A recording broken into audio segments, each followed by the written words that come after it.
La réforme des retraites en France a provoqué de nombreuses grèves, notamment à la SNCF, qui a subi des pertes considérables. Malgré cela, la société a enregistré une hausse de son chiffre d'affaires au premier semestre, signe de l'intérêt croissant des Français pour le train. La SNCF a vu son chiffre d'affaires augmenter de 2,2% au premier semestre, atteignant 20,7 milliards d'euros.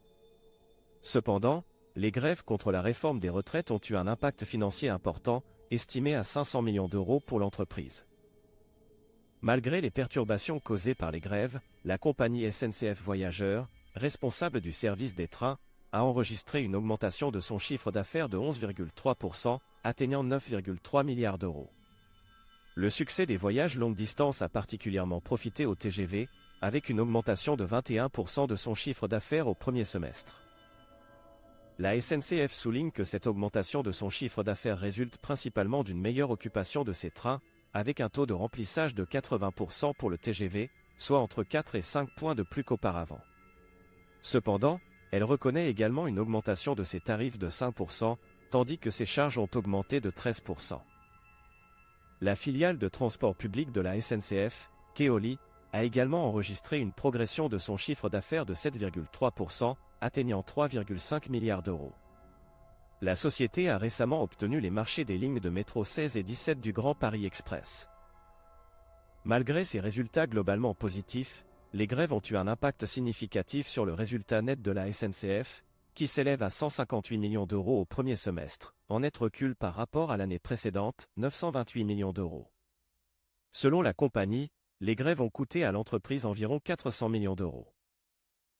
La SNCF souligne également que son logisticien Jody, qui avait contribué au résultat historique de l'entreprise l'année précédente, a connu un ralentissement de son activité en raison du contexte économique mondial.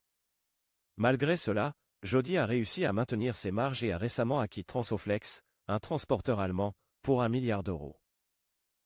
Dans le secteur du transport de marchandises, la société Rail Logistique Europe, propriétaire de Fret SNCF, a connu une baisse de son chiffre d'affaires de 3,6%, principalement due aux grèves qui ont coûté des dizaines de millions d'euros. La restructuration de Fret SNCF, critiquée par la Commission européenne pour les aides publiques reçues, ajoute également des incertitudes quant à l'avenir de cette activité. Malgré ces défis, les bons résultats de la SNCF lui permettent de réduire sa dette et de maintenir ses objectifs d'investissement à 10 milliards d'euros. En conclusion, la réforme des retraites et les grèves qui en ont découlé ont eu un impact financier important sur la SNCF. Cependant, la société a réussi à enregistrer une hausse de son chiffre d'affaires grâce à l'augmentation de l'intérêt des Français pour le train. Les résultats sont toutefois mitigés, avec des réussites notables dans le secteur des voyages longue distance, mais des difficultés dans le transport de marchandises. La SNCF doit maintenant relever le défi de réformer Fret SNCF tout en maintenant ses investissements et en attirant davantage de passagers vers le train. Qu'en pensez-vous ?